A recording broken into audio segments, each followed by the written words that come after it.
Hello P5, we thought that I would read chapter 3 for you of Harry Potter and the Philosopher's Stone. Are you loving it so far? I remember when the book first came out that I had a Harry Potter club in school and we did wizard canes and all sorts of wonderful things. Maybe we could do that when we get back to school in September. Anyway, I'm going to start chapter 3 for you now. Better put on my old lady glasses. Chapter 3. The Letters from No One. The escape of the Brazilian boa constrictor earned Harry his longest ever punishment. By the time he was allowed out of his cupboard again, the summer holidays had started and Dudley had already broken his new cine camera, crashed his remote control aeroplane and, first time on his racing bike, knocked down old Mrs. Fig as she crossed Privet Drive on her crutches. Harry was glad school was over, but there was no escaping Dudley's gang, who visited the house every single day. Piers, Dennis, Malcolm and Gordon were all big and stupid, but as Dudley was the biggest and stupidest of the lot, he was the leader. The rest of them were all quite happy to join in Dudley's favourite sport, Harry hunting. That was why Harry spent as much time as possible out of the house, wandering around and thinking about the end of the holidays, where he could see a little tiny ray of hope. When September came, he would be going off to secondary school, and for the first time in his life, he wouldn't be with Dudley. Dudley had a place at Uncle Vernon's old school, Smeltings. Piers Pocus was going there. Harry, on the other hand, was going to Stonewall High, the local comprehensive. Dudley thought this was very funny. They stuff people's heads down the toilet first day at Stonewall, he told Harry. Want to come upstairs and practice? No thanks, said Harry. The poor toilet's never had anything as horrible as your head down it. I might be sick. And then he ran before Dudley could work out what he'd said. One day in July, Aunt Petunia took Dudley to London to buy his Smeltings uniform, leaving Harry at Mrs. Fig's. Mrs. Fig wasn't as bad as usual. It turned out she hadn't broken her leg tripping over one of her cats, and she didn't seem quite as fond of them as before. She let Harry watch television and gave him a bit of chocolate cake that tasted as though she'd had it for several years. That evening, Dudley paraded round the living room for the family in his brand new uniform. Smeltings boys wore maroon tailcoats, orange knickerbockers, and a flat straw hat called a boater. They also carried knobbly sticks used for hitting each other when the teachers weren't looking. This was supposed to be good training for later life. As he looked at Dudley in his knickerbockers, Uncle Vernon said gruffly it was the proudest moment of his life. Aunt Petunia burst into tears and said she couldn't believe that her Ickle Dudleykins looked so handsome and grown up. Harry didn't trust himself to speak. He thought two of his right ribs might have already cracked from trying not to laugh. There was a horrible smell in the kitchen next morning when Dudley went down for breakfast. It seemed to be coming from a large metal tub in the sink. He went to have a look. The tub was full of what looked like dirty rags swimming in grey water. What's this? He asked Aunt Petunia. Her lips tightened, as they always did when he dared to ask a question. Your new school uniform, she said. Harry looked in the bowl again. Oh, I didn't realise it was to be wet. Don't be stupid, snapped Aunt Petunia. I'm dyeing some of Dudley's old things grey for you. It'll look just like everybody else's when I've finished. Harry seriously doubted this, but thought it best not to argue. He sat down at the table and tried not to think about what he was going to look like on his first day at Stonewall High, like he was wearing old bits of elephant skin, probably. Dudley and Uncle Vernon came in, both with wrinkled noses because of the smell from Harry's new uniform. Uncle Vernon opened his newspaper as usual, and Dudley banged his smelting stick, which he carried everywhere, on the table. They heard a click of a letterbox and a flop of letters on the doormat. Get the post, Dudley, said Uncle Vernon from behind his paper. Make Harry get it. Oh, get the post, Harry. Make Dudley get it. Poke him with your smelting stick, Dudley. Harry dodged the smelting stick and went to get the post. 3 things lay on the doormat. A postcard from Uncle Vernon's sister Marge, who was holidaying in the Isle of Wight, a brown envelope that looked like a bill, and a letter for Harry. Harry picked it up and stared, his heart twanging like a giant elastic band. No one ever in his whole life had ever written to him. Who would it be? He had no friends, no other relatives. He didn't belong to the library, so there wasn't even a rude note asking for books back. Yet here it was, a letter addressed so plainly that there could be no mistake. Mr. H. Potter, the cupboard under the stairs, 4 Privet Drive, Little Whinging, Surrey. The envelope was heavy and thick and made of a yellowish parchment, and the address was written in emerald green ink. There was no stamp. Turning the envelope over, his hand was trembling. Harry saw a purple wax seal bearing a coat of arms, an eagle, a lion, a badger and a snake, surrounding a large letter H. "Hurry up, boy," shouted Uncle Vernon from the kitchen. "What are you doing, checking for letter bombs?" He chuckled at his own joke. Harry went back to the kitchen, still staring at the letter. He handed Uncle Vernon the bill and the postcard and sat down and began to open the yellow envelope. Uncle Vernon ripped open the bill, snorted in disgust and flipped over the postcard. "Marge is ill," he informed Aunt Petunia. "Ate a funny whelk." "Dad," said Dudley suddenly. "Dad, Harry's got something." Harry was on the point of unfolding his letter, which was written in some heavy parchment as the envelope, when it was jerked suddenly out of his hand by Uncle Vernon. "That's mine," said Harry, trying to snatch it back. "Who'd be writing to you?" sneered Uncle Vernon, shaking a letter open with one hand and glancing at it. His face went from red to green faster than a set of traffic lights, and it didn't stop. Within seconds there was a whitish grey of old porridge. "Petunia," he gasped. Dudley tried to grab the letter and read it, but Uncle Vernon held it high out of his reach. Aunt Petunia took it curiously and read the first line. For the moment it looked like she might faint. She clutched her throat and made a choking noise. "Vernon? Oh my goodness, Vernon!" They stared at each other, seeming to forget that Harry and Dudley were still in the room. Dudley wasn't used to being ignored. He gave his father a sharp tap on the head with his smelting stick. "I want to read that letter," he said loudly. "I want to read it," said Harry furiously, "as it's mine." "Get out, both of you," croaked Uncle Vernon, stuffing the letter back inside its envelope. Harry didn't move. "I want my letter," he demanded. "Let me see it," demanded Dudley. "Out!" roared Uncle Vernon, and he took both Harry and Dudley by the scruffs of their neck and threw them into the hall, slamming the door behind him. Harry and Dudley promptly had a furious but silent fight over who would listen at the keyhole. Dudley won, so Harry, his glasses dangling from one ear, lay flat on his stomach to listen at the crack between the door and the floor. "Vernon," said Aunt Petunia in a very quivery voice, "look at the address. How could they possibly know where he sleeps? Don't you think they're watching our house?" "Watching? Spying? Might be following us," muttered Uncle Vernon wildly. "But what should we do, Vernon? Should we write back, tell them we don't want—" Harry could see Uncle Vernon's shiny black shoes pacing up and down the kitchen. "No," he said, "we'll ignore it. If they don't get an answer, yes, that's best. We won't do anything. But I'm not having one in the house, Petunia. Didn't we swear that if we took him in, we'd stamp out all that dangerous nonsense?" That evening when he got home from work, Uncle Vernon did something he'd never done before. He visited Harry in the cupboard. "Where's my letter?" said Harry, the moment Uncle Vernon had squeezed through the door. "Who's writing to me?" "No one." "It was addressed to you by mistake," said Uncle Vernon. "I've burned it." "It was not a mistake," said Harry angrily. "It had my cupboard on it." "Silence!" yelled Uncle Vernon, and a couple of spiders fell from the ceiling. He took a few deep breaths and then forced his face into a smile, which looked quite painful. "Yes, Harry, about this cupboard. Your aunt and I have been thinking you're really getting quite big now for it. We think it might be nice if you moved into Dudley's second bedroom." "Why?" asked Harry. "Don't ask questions," snapped his uncle. "Take all this stuff upstairs now." The Dursleys had 4 bedrooms, one for Uncle Vernon and Aunt Petunia, one for visitors, usually Uncle Vernon's sister Marge, one where Dudley slept, and one where Dudley kept all his toys and things that wouldn't fit into his first bedroom. It only took Harry one trip upstairs to move everything he owned from the cupboard to this room. He sat down in the bed and stared around him. Nearly everything in here was broken. A month-old cine camera was lying on the top of a small working tank Dudley had once driven over next door's dog.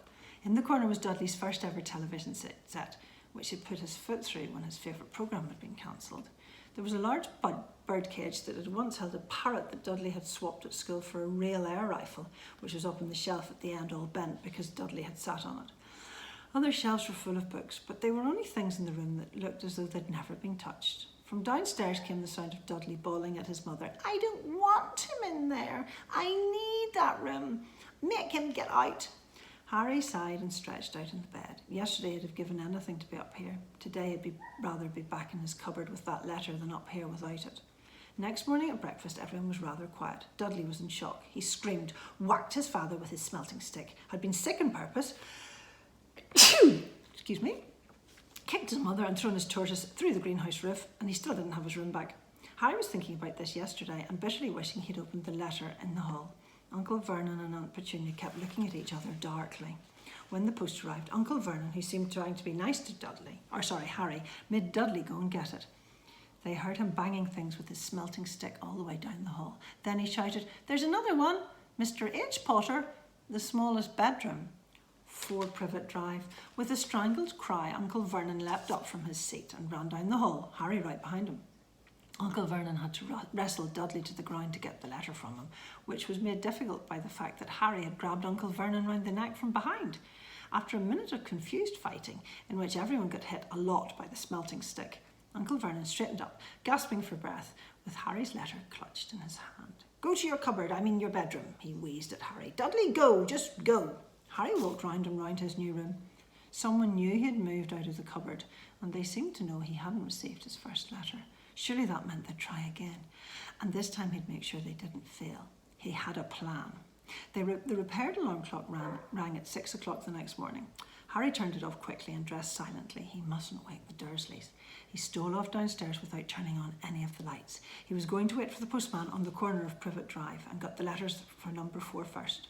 His heart hammered as he crossed across the dark hall towards the front door. Oh! Harry leapt into the air. He had trodden on something big and squashy in the doormat. Something alive.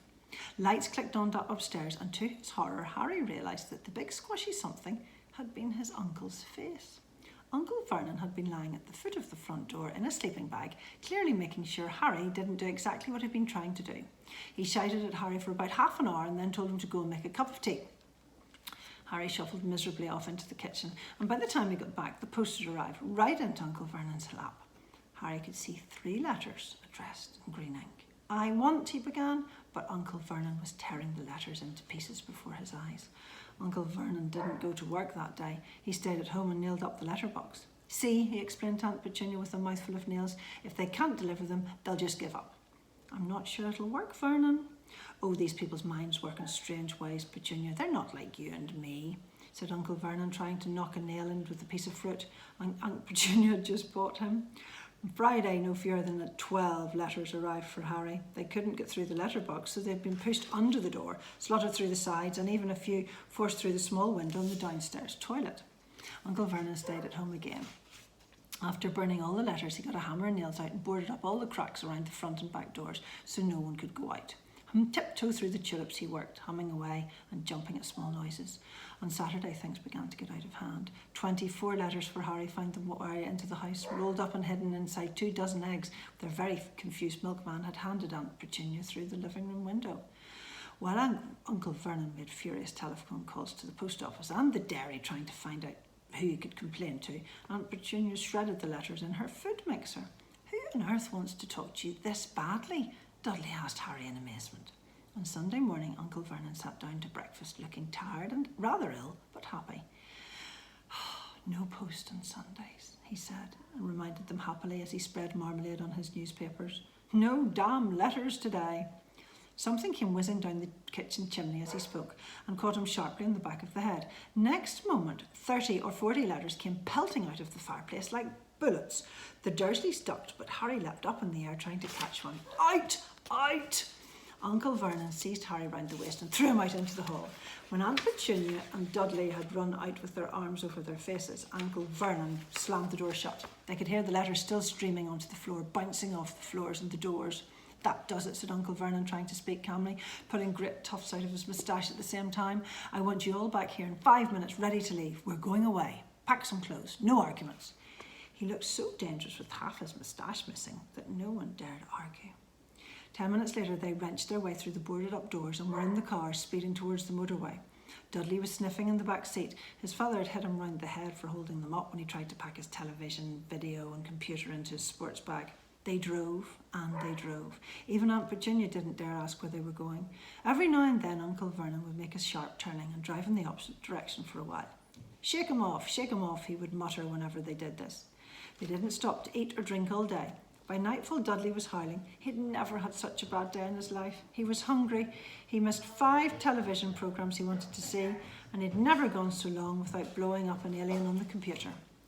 Uncle Vernon stopped at last outside a gloomy-looking hotel on the outskirts of the big city.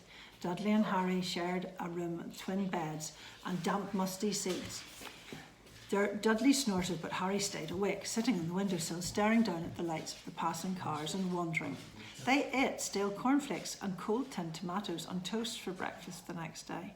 They'd just finished when the owner of the hotel came over to the table. "Excuse me," but is one of you H. Potter? I only got about 100 of these at the front desk. She held up a letter so they could read the green ink address. Mr. H. Potter, room 17, Railview Hotel, Cokeworth. Harry made a grab for the letter, but Uncle Vernon knocked his hand out of the way. The woman stared. I'll take them, said Uncle Vernon, standing up quickly and following her from the dining room. Wouldn't it be better just to go home, dear? Aunt Petunia suggested timidly hours later, but Uncle Vernon didn't seem to hear her. Exactly what he was looking for, none of them knew. He drove them out into the middle of the forest, got out and looked around, shook his head, got back into the car, and off they went again. Same thing happened in the middle of a ploughed field, halfway across a suspension bridge, and at the top of a multi-storey car park. Daddy's gone mad, hasn't he? Dudley asked Aunt Petunia dully lately that afternoon. Uncle Vernon had parked at the coast, locked all of them inside the car, and disappeared. It started to rain. Great drops beat on the roof of the car. Dudley snivelled. It's Monday, he told his mum. The Great Humbert's on tonight. I want to stay somewhere with a television. Monday. This reminded Harry of something. It was Monday and you'd usually count on Dudley to know the days of the week because of television. Then tomorrow, Tuesday, would be Harry's 11th birthday. Of course, his birthdays were never exactly fun. Last year, the Dursleys had given him a coat hanger and a pair of Uncle Vernon's old socks. Still, you weren't 11 every day. Uncle Vernon was back and smiling, also carrying a long, thin package, and didn't answer Aunt Petunia when she asked what he had bought. Perfect for the place. Find the perfect place. Come on, everyone out. It was very cold outside the car. Uncle Vernon was pointing at what looked like a large rock way out at the sea. Perched on the top of the rock was the most miserable little shack you could imagine. One thing was certain, there was no television there. Storm forecast for tonight, said Uncle Vernon gleefully, clapping his hands. And this gentleman's kindly agreed to lend us his boat. A toothless old man came ambling up to them, pointing at a rather wicked grin at an old rowing boat bobbing in the iron-grey water below them. I've already got some rations, said Uncle Vernon, so all aboard. It was freezing on the boat. Icy spray and rain crept down their faces and necks, and a chilly wind whipped round them. After what seemed like hours, they reached the rock, where Uncle Vernon, slipping and sliding, led the way to the broken-down house. The inside was horrible. It smelt strongly of seaweed, and the wind whistled through the gaps in the wooden walls, and the fireplace was damp and empty. There were only 2 rooms. Uncle Vernon's rations turned out to be a packet of crisps each and 4 bananas. They tried to start a fire, but the empty crisp packets just smoked and shriveled up. We could do with some of those letters now, eh? He said cheerfully. He was in a very good mood. Obviously, he thought nobody stood a chance of reaching them here in a storm to deliver a post. Harry privately agreed, though the thought didn't cheer him up. As night fell, the promised storm blew up all around them. Spray from the high waves splattered the walls of the hut, and a fierce wind rattled the filthy windows. Aunt Petunia found a few mouldy blankets in the second room and made a bed for Dudley on the moth-eaten sofa. She and Uncle Vernon went off to the lumpy bed next door, and Harry was left to find the softest bit of floor he could and curl up under the thinnest, most ragged blanket. The storm raged on more and more ferociously as the night went on. Harry couldn't sleep. He shivered and turned over, trying to get comfortable, his stomach rumbling with hunger. Dudley's snores were drowned by the low rolls of thunder that started near midnight. The lighted dial of Dudley's watch, which was dangling over the edge of the sofa on his fat wrist, told Harry he'd be 11 in 10 minutes. He lay and watched his birthday tick nearer, wondering if the Dursleys would remember at all, wondering where the letter writer was now. 5 minutes to go. Harry heard something creak outside. He hoped the roof wasn't going to fall in, although he might be warmer if it did. 4 minutes to go. Maybe the house in Privet Drive would be so full of letters that they got back that he'd be able to steal one somehow. 3 minutes to go. Was that the sea slapping hard on the rock like that? And 2 minutes to go. Was that a funny crunching noise? Was the rock crumbling into the sea? 1 minute to go and he'd be 11, 30 seconds, 20, 10, 9. Maybe he'd wake Dudley up just to annoy him. 3, 2, 1, boom! The whole shack shivered and Harry sat bolt upright staring at the door. Someone was outside, knocking to come in.